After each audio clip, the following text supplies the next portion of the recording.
Change. The dictionary defines the word as a noun or verb, meaning to transform or convert.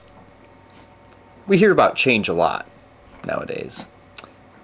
The question is, what is this change, and is it a positive thing? Is any change a positive thing?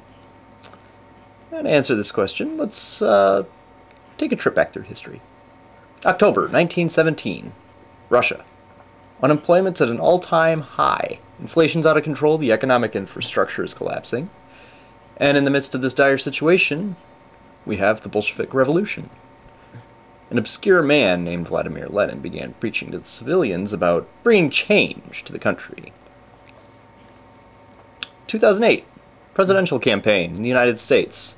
An unknown politician named Barack Obama began campaigning to the American people about change.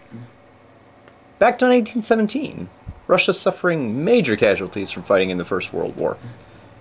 Dissension over involvement in the war began to spread because many civilians felt that Nicholas II, the Tsar, had not adequately prepared or supplied the army. In early 2002, the United States began bombing Afghanistan. A year later, the United States led an invasion of Iraq. Approval of the war was not popular. Dissension among Americans has grown because the operations in Iraq and Afghanistan have dragged on for 7 long years. Many military commanders did not see an end in sight, and may have known the invasion of Iraq had not been properly planned out. During his speeches to the people, Lenin preached that wealth in Russia should be redistributed to all. This involved taking most of the wealth from the upper class. He utilized the words of Karl Marx's Das Kapital and the Communist Manifesto. Speaking to an American worker, Barack Obama clearly says he wants to spread the wealth and institute heavy taxes on people who earn a certain level of income, and then redistribute. After seizing power, Joseph Stalin began to attack and eliminate any political rivals. One of his rivals, Leon Trotsky, went into exile and was later assassinated. Now, the Obama administration has obviously not assassinated anybody in the physical sense. But the administration, along with the Democrats, have an overwhelming majority in Congress and have essentially stamped out any possible debate or opposition to their agenda, which, in effect, has exiled the Republican Party from politics.